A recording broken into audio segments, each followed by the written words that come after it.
the next hour, the green and gold are in charge.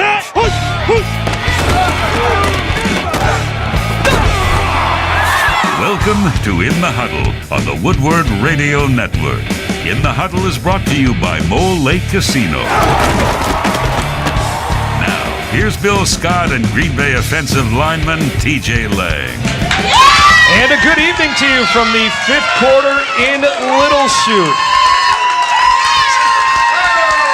Let's just let that resonate in. Justin Hull filling in for Bill Scott tonight. Bill is under the weather, but we wish him the best, and he'll be back next week. We got to say this. Let's do this properly. NFC champion and Super Bowl bound, TJ Lang. Thank you. Man, I'm still like shaking, man. That whole game yesterday was just nerve-wracking. So has it sunk in yet? I mean, in 13 days, you're going to be in Dallas playing for the Lombardi Trophy. No, it hasn't. I mean, I look at my shirt and I still don't believe it, but, man, it was a great feeling yesterday winning, but, it still hasn't settled in with me yet. I haven't played in, yesterday was the biggest game I've ever played in, so, man, it'll take a few more days to settle in, but, we're NFC champs, man. We're going to the Super Bowl, so it's going to be an awesome time down in Dallas. Voicemails, text messages, Facebook posts. How many of those did you have to respond to the last 24 hours? I've gotten so many messages from people I haven't talked to in like 10 years. But it reminded me a lot of my draft day, man. I was getting text messages and emails from people I didn't even know who they were. So it was an awesome feeling, though, yesterday. Everybody's proud, man. So, I don't know what else to say, man. We're going to the Super Bowl. You can get the sense of just the overwhelming emotion that goes along with it. Who was the first person that you called once you got off and you had an opportunity to call some people? My mom was at the game, so when I went outside by the buses, I went and saw her and gave her a hug, and she started bawling, crying, and she was like, I told myself I'm not going to cry, but she was crying, and it still didn't settle in. I was like looking at her like, why is she crying, man? It was a football game, but it was just awesome accomplishment. I mean, I called my dad, and he was back home, and he had a bunch of family and friends watching the game, and I could hear them in the background. They were all going crazy, and they're from Detroit, and they were cheering for the Packers, so that was pretty cool. But man, just talking to everybody and getting so many congratulations, and I'm proud of you. I mean, it was awesome. Great accomplishment for our team. Great step to getting where we want to go. Well, I like embarrassing you. So TJ Lang, a crier? No. Any tears of no tears of joy? No tears yesterday. There were a couple guys in the locker room that were crying, but I won't throw them under the bus. But I don't know, man. I'd probably cry, we win that Super Bowl. I'll probably shed some tears then. That'd be an amazing thing to accomplish. Well, to the game, 21-14 over those dastardly Chicago Bears, as the great Jerry Kramer likes to refer to them as. But right from the get-go, first drive of the game, you guys go down. You put 7 on the board against the Chicago defense that everybody's talking about how good they are. So the early lead, momentum on your side. What's going through your head at that point? We knew we wanted to get off to a fast start. The way that crowd was, I mean, it was crazy down there. We wanted to take the crowd out of the game as quick as we could, and going down and scoring on the first drive is the best way to do that. So we put together a good start to the game and got the momentum going for us. Our defense played huge in the first half, and really as a football team we played very well first half. So that's something we wanted to do, get off to a fast start, and that's what we did. I know we've talked about play calling throughout the season, and there's been some criticism at times of play calling, but you see B.J. Raji come in after last week. John Kuhn lined up behind him. Everybody's thinking that ball's going to John Kuhn, except for a few people that wanted to see the B.J. Raji, William Refrigerator Perry retaliation right. that had that in their minds. But Aaron Rodgers on the bootleg able to score. Just a perfect example of how play calling works. One week you do something to build it up, and I thought it was a perfect play call. Yeah, I agree. And, that was a design play. Obviously, they saw the film from the week before and us plunging in there for a touchdown behind BJ. So, that play works. You go to a play action, you roll out there, and it was wide open for him to go score. So, we have so many options available to us, that we have so many plays that work. We have a lot of other plays that we build off of them and add to. So, our playbook is probably one of the thickest in the NFL, man. We got a whole bunch of formations and plays and terms that they all seem like they mean the same thing, but they have a slight little difference. It's pretty crazy. But, I thought that was a great play call. They were expecting to run right up the middle, and Aaron scrambled to the left and got in the end zone. So on that play, Chad Clifton gets hurt. The next offensive series, in comes TJ Lang. I got excited. TJ Lang's on the field. And then I'm going to be honest with you, and then the next words out of my mouth I can't repeat on the radio, and I said he's lined up against Julius Peppers. What's going through your head when you look across and there's one of the most vaunted defensive ends in the game of football? Man, that was probably the most nervous I've ever been. You know, coming off the bench is tough. You know, when you're starting and when you're backing somebody up, I mean, you have two completely different mindsets. You know, every play I'm looking at both guards and both tackles to see if any of them are hurt, and Chad got hurt, and I was like, oh man, I came out there and I think I made the game bigger than it was. You know, I let the nerves get the better of me for the first few snaps, and you know, got Aaron hit on one play, which, you know, you never want to have that happen as an offensive lineman. But you know, I thought I settled down pretty nicely and thought I did some good things in the run game. But you know, watching the film today, there's always some positives and there's always that few negatives that you need to fix. So definitely glad I got the opportunity to go out there and the experience to play in that game and contribute to the win. I know Troy Aikman and Joe Buck have praised your performance, you know, had some nice words for you. Did you get an apology from Chris Collinsworth? No, I didn't. I love Troy, man. He's always giving me props. I'm out there. So, no, nothing from Chris yet. But, you know, Troy's a great guy. He always gives me props. I don't know why. I mean, but I'll take it, you know. Well, B.J. Raji gets the interception to seal the victory. I know that was a play a lot of Packer fans like to see. That play happens. You know, there's kind of that ebb and flow back. Chicago comes back. They're driving down. Sam Shields gets the interception. You guys are headed to the Super Bowl. What is the first thing you did on the field in celebration? When did you realize that you guys won the game? Well, once Sam got that interception, the first thing I did was look at the clock and look at their timeouts to see if we could, you know, kneel on it and squash the game. And once I realized that, I was like, oh my God, you know, it just hit me. And everybody else was, you know, hugging each other, and I hugged a few guys, you know, congratulated the older guys, you know, that have played, you know, Driver and Woodson played 11, 12 years, have never got a chance to play in a game like this. So, you know, we do it for those guys, man, the guys that deserve a chance to go, because they want it more than anybody else. You know, they're still playing 12, 13 years. They don't need the money. They want to get to the Super Bowl, and that's what our role is as young guys. So, definitely nice to see those guys going and congratulate those guys and you know, a whole lot of hugs, man. So, you know, it was an awesome feeling. In the Huddle, brought to you by Mole Lake Casino Resort and Conference Center, bringing you In the Huddle on the 24 stations statewide on the radio network here from Woodward. We're going to step aside. We'll come back and welcome in our special guest. We'll introduce you to him when we return. In the Huddle from the fifth quarter in Little Chute on the Woodward Radio Network.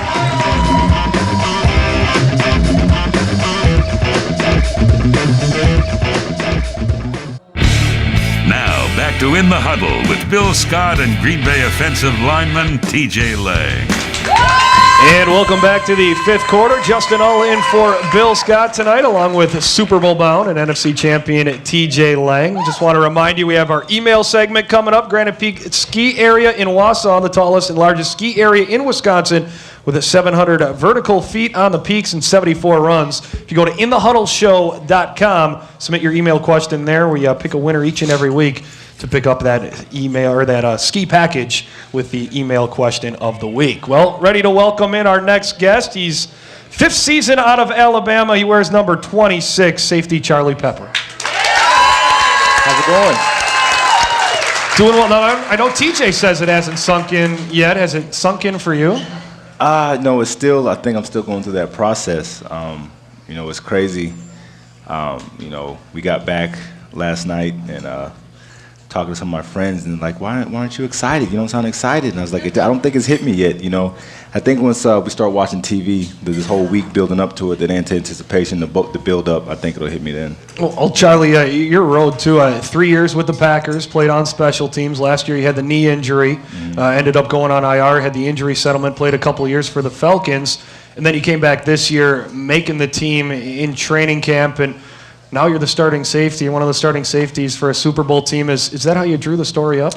Not exactly, but you know, it was a long journey. You know, had some ups and downs, and you know, that's just the nature of the business.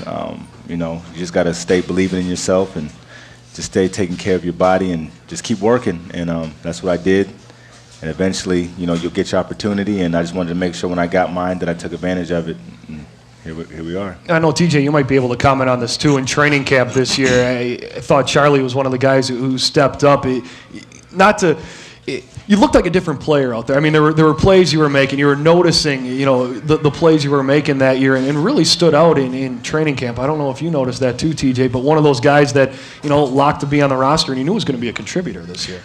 Well, I think some of that is, the past 2 preseasons, I was hurt most of the preseason. Last year I had the knee injury and only played in one preseason game. The year before that, I had a hamstring injury and didn't play in any preseason games. Didn't play until the third game of the season in 08. So I think a lot of it is, a lot of people haven't had a lot of opportunities. I've always had, good people in front of me, Tari Bigby, Aaron Rouse, even Marvell Underwood was here, for a while. So I never really got my shot, and so I think some of my teammates knew I could play a little bit, and I always did, but I never had my chance. And then, now I get put out there, I get a little more exposure. It's like, where did he come from? But it's a lot of fun. Definitely a blessing. And it's kind of, the theme of this team this year. Everyone talks about the injuries, how many guys are on IR. Morgan Burnett goes down, Derek Martin goes down, and that was kind of the open door that allowed you to come in and do what you're doing.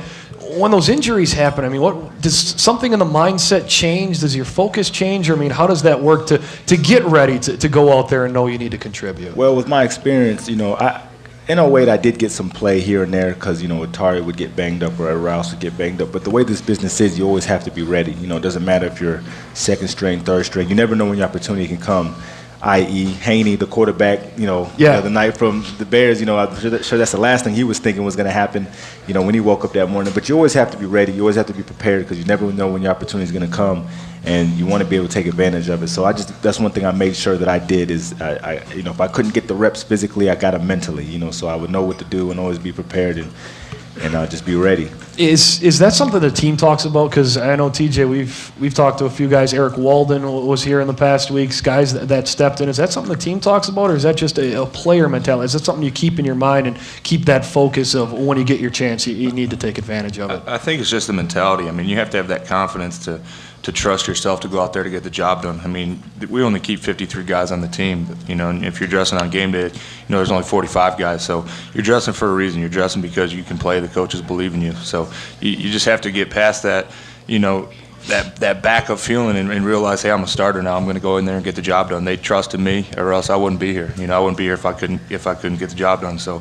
I think Charlie's a great example of that. Last week we had Eric on the show. He's a great example of that as well. Guy goes down, step up and play, man. That's just the type of guys we have around here, the type of characters. So it says a lot about our football team. We've come a long way. We've been through a lot of stuff this year and had a lot of different guys step up and contribute. So, we wouldn't be here. We wouldn't be where we're at right now if we didn't have all those injuries and the close losses. I mean, going through that adversity made us a stronger team. Right? And where you're at is heading to the Super Bowl, which I don't think you can say that enough. Right? Right. Yeah. It's kind of like, and TJ and I were talking before the show, if you watch the Saturday Night Live reruns and the Chris Farley show, and Chris Farley's like, remember the time you guys made it to the Super Bowl? That was pretty cool. That's what I feel like right now, always bringing it up. It's a real cool thing to talk about. But as the season goes on, there's always plays that stand out. You kind of look at turning point plays and this and that, and I think there's I called it the season-saving play. It was against Chicago, week number 17. Chicago was up 3-0, and the Bears were driving, an opportunity to go up with a touchdown, to go up 10-0, late in the game. And Jay Cutler throws a pass, and Charlie Peprah steps in front, gets the interception. Green Bay then goes on to, you guys go on to tie the game and then eventually win that game 10-3. But to me, that Jay Cutler interception that you had was kind of that season savior play, just because from there it was when the momentum really changed for you guys, especially in that game, and that was the game that put you in the playoffs. You seem kind of surprised with how much I'm building up that play. Well, yeah. I mean, I just look at it as just another play that somebody on defense had to make at that time. Didn't really look at it any more than that. But I mean, it feels good. When you got people viewing your play like that, it definitely feels good. Because I'm one, I try not to, listen to the radio or watch TV or read any of the magazines. So I never know what they're saying, good or bad. But so it feels good that if you do good, people notice. But I mean, that's just been the mentality on defense. Somebody has to make a play, you know, when it comes to happen. I'm just glad I made it, and I'm glad you feel that way, and hope everybody else does. Well, I know yesterday it was Sam stepping up, Tremont back against Atlanta. I mean, that's just the story of the defense this year. This is the story of the entire team. You know, yesterday's a perfect example of that. Offensively, I mean, you guys got a couple of drives, but you know, Chicago's defense pretty good. You guys got stop at time. I mean, you can point about 17 different ways about why you guys won that game yesterday. But, I mean, this is a team. I mean, you look at teams around the NFL, past Super Bowl teams, you always point to one or two guys. You know, hey, this is their team, this is that team. You guys are the perfect example of a team. If you go back all 17 weeks, the 3 previous weeks in the playoffs, there's examples of guys just stepping up like that. I agree with you. You know, our defense is the reason we're here, you know, going to the Super Bowl. No question about it. The plays that they've made, you know, week in, week out. But I agree with you. I mean, I think we're the epitome of a team, you know, the way we've come together, the way, you know, different guys have come in, you know, in the middle of the season, and they've been able to contribute as well. So, you know, there's going to be days where the offense, you know, isn't quite clicking, and the defense and special teams are going to have to pick it up, and vice versa. You know, there's going to be times where we're going to be in a shootout. You know, where both offenses are going to be scoring. The offense got to pick the team up that day, and you know, I think we've done a lot of that this year. Certainly, I think it's been more the defense picking the offense up because they just have a whole bunch of playmakers on that side of the ball. I mean, you look at our defense and you see a complete defense. You know, D-line, linebackers, secondary. I mean, it's a bunch of playmakers, and those guys always contribute. So it's definitely, you know, a good problem to have. You know, too many playmakers on your team. Those guys are playing well together, and you know, they've made big plays week in, week out to kind of save the game type plays. And I know this might be a loaded question, Charlie, but I mean, coming back this year, what's been the difference that you've seen with the defense? I mean, being here the 3 previous years, in 06 through 08, last preseason, and now you come in and this defense has just taken that step to the next level. What's been the difference? You know, I think it's just being another year in Don Capers' system, really. I mean, it's another year for them to fully understand the system. You know, when you do that, you kind of know where your weaknesses are, you know, things like that. You can play to your strengths. You can disguise better. You just have more cohesiveness, more, you know, chemistry. So I think that's got a lot to do with it. And Dom is also able to do different things. You know, every year. I mean, to be honest, the defense that he's got installed now, I bet you is probably only 60 to 70% of what he could do, you know, with the defense. You can only do so much, you know, as the same thing with the offense, you know, like year one when McCarthy first came here, the playbook didn't look like it does right now. You know, it takes time to install, you can add things, you know, and as the years go on, hopefully Dom will stay here for a long time. You can build on it. So that's what you're seeing, just the maturation of the defense. Packer safety Charlie Peprah, along with TJ Lang, Justin Hull in for Bill Scott tonight. We'll step aside and come back more in the huddle with our guests on the Woodward Radio Network.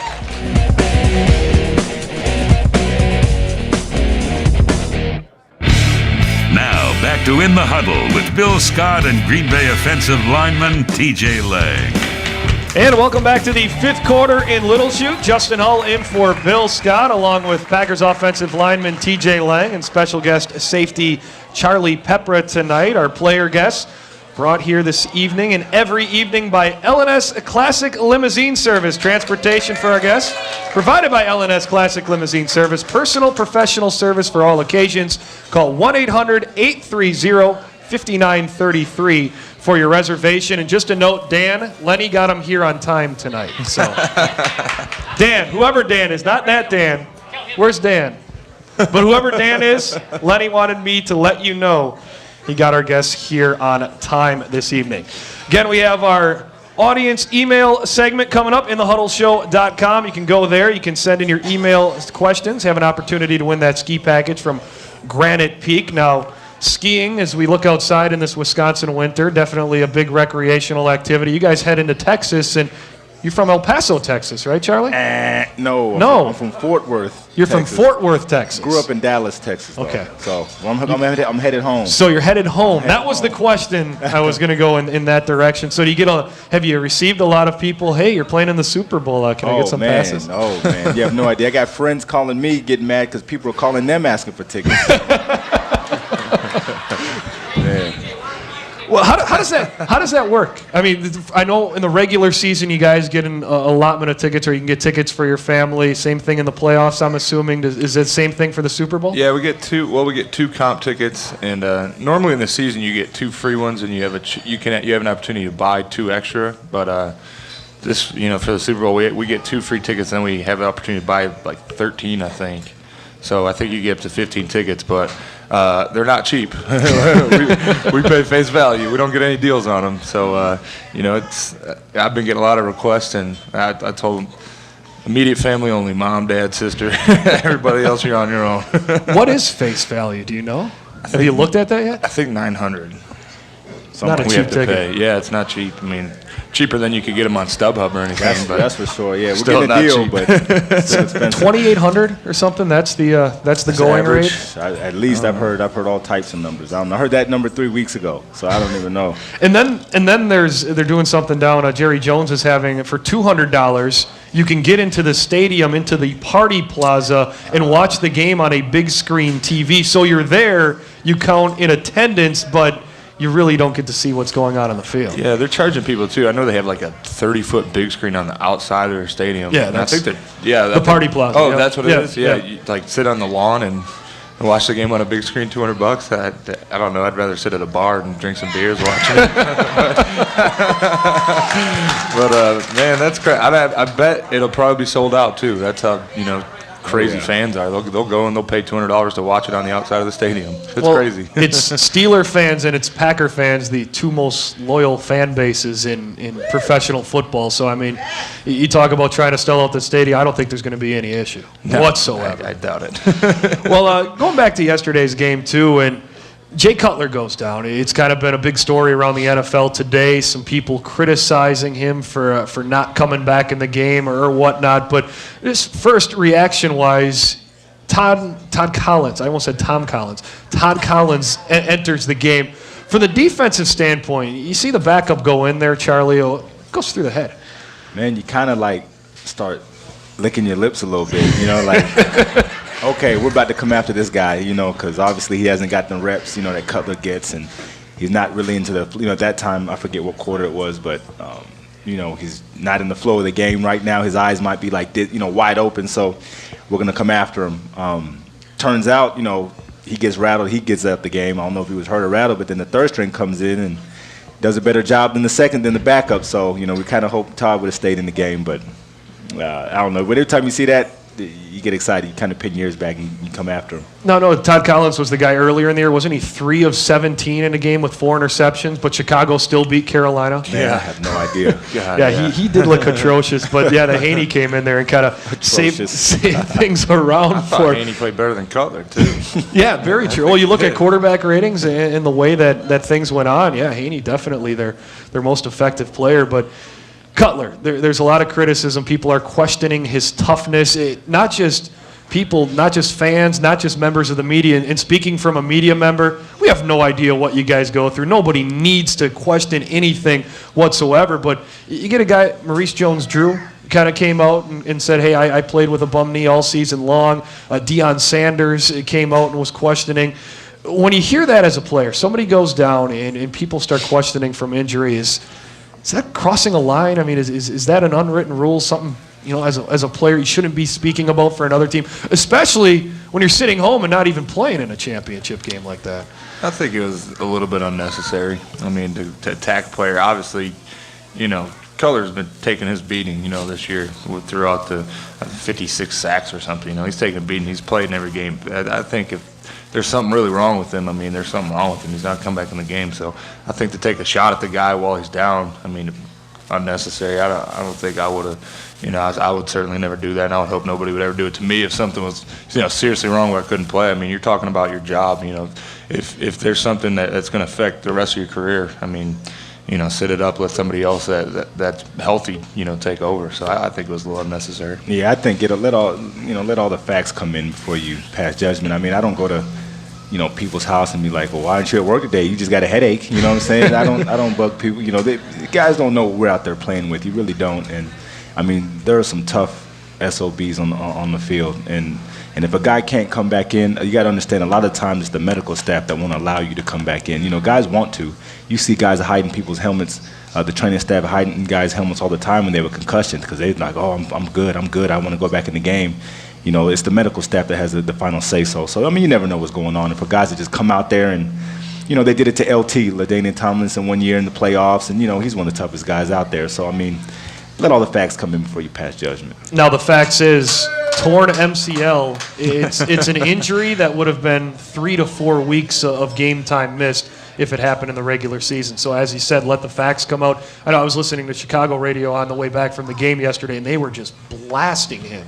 But you find that out 3 to 4 weeks is what he would have missed. I mean, he shouldn't be in the game. You know, I mean, Right. you not only have that game to worry about, but you go out there and you mess up your knee good, your career could be done. Like you mentioned, it's your job, it's your livelihood that you're playing out there too. Yeah, and yeah. injury-wise, I mean, I'm sure as a team, you guys know with all the injuries that you guys have gone through this season too. Yeah, just I mean half the injuries that are made public, there's just an equal amount of injuries that aren't made public that people just play with. You know what I mean? Just kind of keep that in the back of your mind. When you see us lined up there, you know, not necessarily everybody's 100% fresh. You know, some guys out there playing with dislocated fingers and you don't know toes. You never know what they're playing with. But they're out there giving it their all, and they don't need anybody ragging on them. They get that enough from the teammates. So, Right.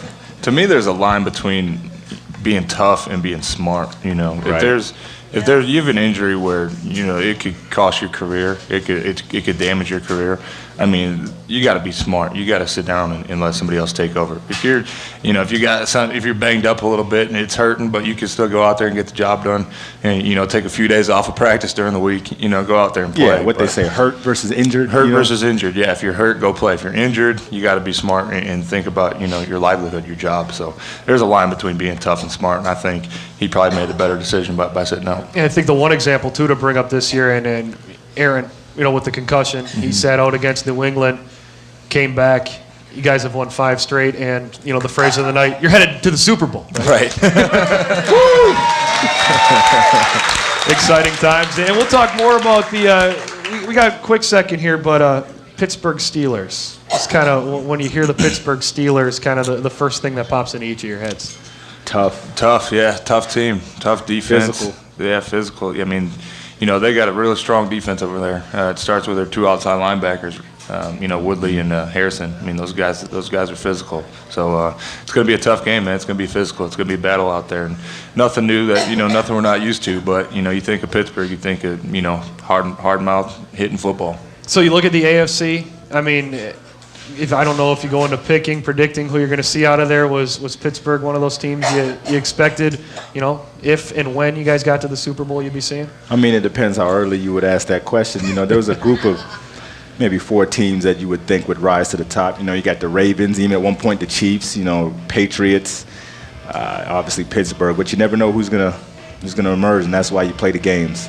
Well, it's Super Bowl 45. It's the Pittsburgh Steelers against the Green Bay Packers. Charlie Peprah and TJ Lang in the huddle with us. We'll step aside. We'll come back and have our email segment, our Granite Peak email segment, as In the Huddle continues on the Woodward Radio Network. Now, back to In the Huddle with Bill Scott and Green Bay offensive lineman TJ Lang. And back to In the Huddle from the 5th quarter in Little Chute. Bill Scott out sick tonight. We wish him the best. Justin Hull filling in along with TJ Lang, Packers offensive lineman, and Packers safety Charlie Peprah, who, we'll say it again, are headed to the Super Bowl in 13 days. Super Bowl bound, baby.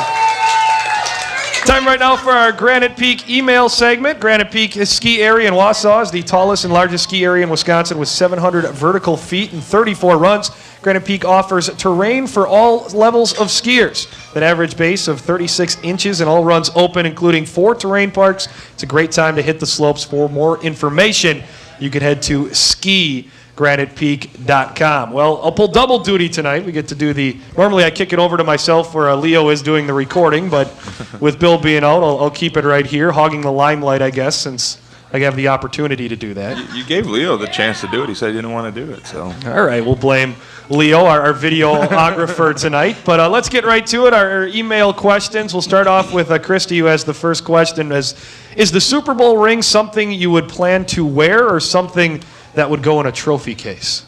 Both. yeah, I can't imagine I would wear it too often, but you know, you bring it out on special occasions here and there. But you know, probably imagine that's a good dresser piece. You know, put right on there on the dresser. So the Lang or the Peprah family picture, you'll be in front. Oh, yeah. You'll have the hand across the chest with the big blinging Super Bowl ring across. Oh yeah. All right. Well, we'll get to the next question too. Now, Super Bowl wise, money wise, we've kind of been talking about the bonuses you guys get for going to the Super Bowl or for the playoffs. Does it go up for the Super Bowl? This question coming from Craig. yeah, it does. And the first 2 rounds are the same, and then the third round everybody gets paid the same. In the Super Bowl, the winner gets a certain amount and the loser gets a certain amount. But yeah, it goes up. It pretty much close to doubles, I think, every week. That's got to be a little added incentive there. Yeah. Yeah, I mean, definitely.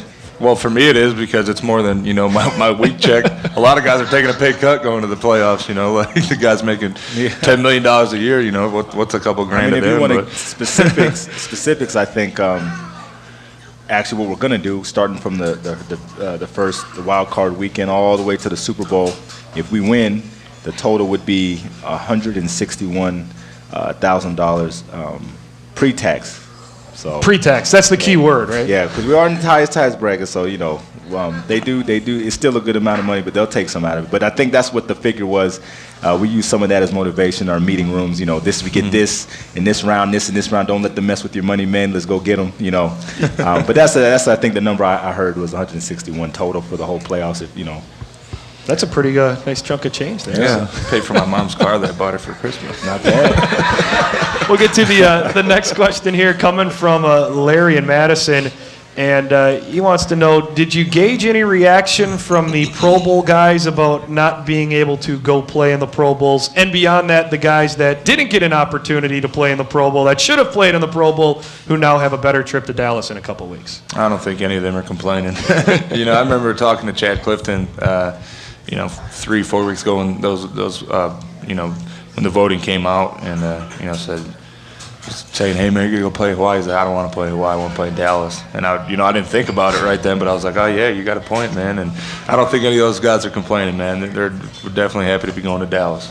All right, we'll get to the next question here. This one coming from Bill in Madison. I like this question. Actually, thinking about this a couple weeks back. But do you guys have any siblings that play sports at any level that we could hear coming up in the next few years?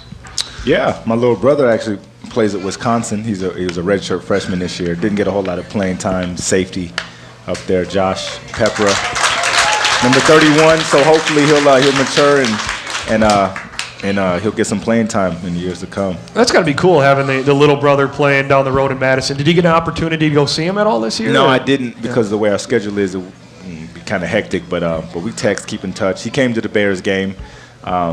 Took a bus ride from the campus over there. But hopefully next year we'll get to link up a little more. Do you get texts from him? Do you get calls from him asking advice from time to time as he looked up to older brother? Not too much. I think, and I didn't want to bug him too much because I kind of wanted him to be his own player. I didn't want him to try to be like me, too much. But I'll give him some advice here and there. Now, his decision to come to Madison, did that have to do with you in Green Bay at all? He says it didn't. I think that was just the best of all his offers at the time. But that's what he says. But I'm kind of hard to stay away. I'm kind of hard to not want to be around. So I'm sure he big influence. How about you, TJ? No, my brothers are too young right now. They're 13 and 12. So they just actually last year was their first year in playing football. So who knows. Hopefully. do they call Big Brother for advice? Yeah, it's crazy how much more interest they have in sports now. I mean, I remember 2 years ago, I talked to them about anything. They wouldn't know what I was talking about. Now they're calling me, telling me, "Hey, this guy's hurt this week. This guy." I'm like, "What do you know more crap than I do about the game right now?" But yeah, it's awesome, man. Watching them, spark interest in sports and get into football. And my 13-year-old brother, he's a monster. So hopefully someday he'll be playing line somewhere. All right, last question for you. This one comes from Christy and Kakana. Keep in mind this is a family show. How did you celebrate the victory last night? I celebrated with some teammates. We went out and we hung out together. Social setting. We're safe. I was with Charlie. That's a good alibi. We enjoyed the victory in a responsible way. Well, that's good. You know what? You guys can go do whatever you want. You deserve it because they're going to the Super Bowl, right?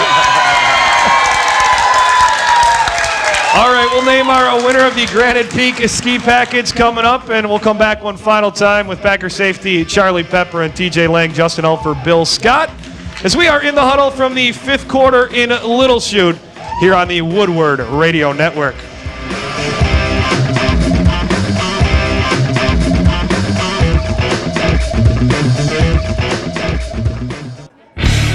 Now, back to In the Huddle with Bill Scott and Green Bay offensive lineman TJ Lang. And back in the fifth quarter in Little Chute, along with TJ Lang and our special guest tonight, Charlie Peprah, Justin Hull in for Bill Scott on the Woodward Radio Network. Now, just a programming note, we will be back next week with In the Huddle on our 24 affiliates throughout the state. TJ will not be with us because he will be in Dallas by then, but we'll come back with one.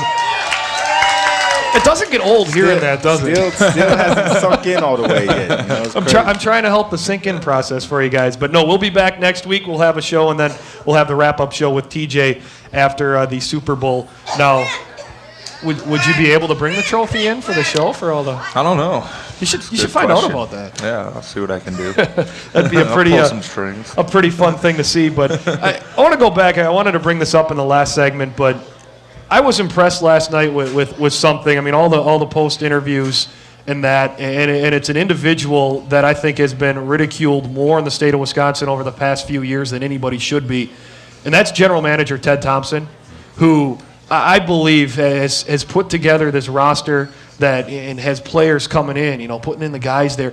He last night, they asked him if there was a little bit of vindication, a little bit of gratification, because I know you were around a few years ago. Were you aware of how much criticism was going around when that whole debacle with Brett Favre? I heard a little bit about it. Yeah, I mean, I try not, like I said, I don't read too much of the papers or anything like that. That was hard not to get involved. I definitely. I mean, that was huge. But as far as the repercussions after that, people kind of getting on him for other moves he made, I kind of didn't read into it too much. But yeah, I know he caught a lot of flack from the Packer Nation. I know he was asked last night, is this gratifying, this validation for, your process, your way about doing things? And he said, this isn't about me. I'm just here. I'm doing a job. This is about Mike. This is about the players that are on the field. I mean, I thought that was absolutely stand-up of Ted Thompson, a guy who, I don't think has gotten enough praise for the job that he has done. Oh, definitely. I mean, I agree with you. I was looking at a stat, I think it was Saturday, about the four remaining teams, and I think we had the highest percentage of guys on our team that, originally came to Green Bay, instead of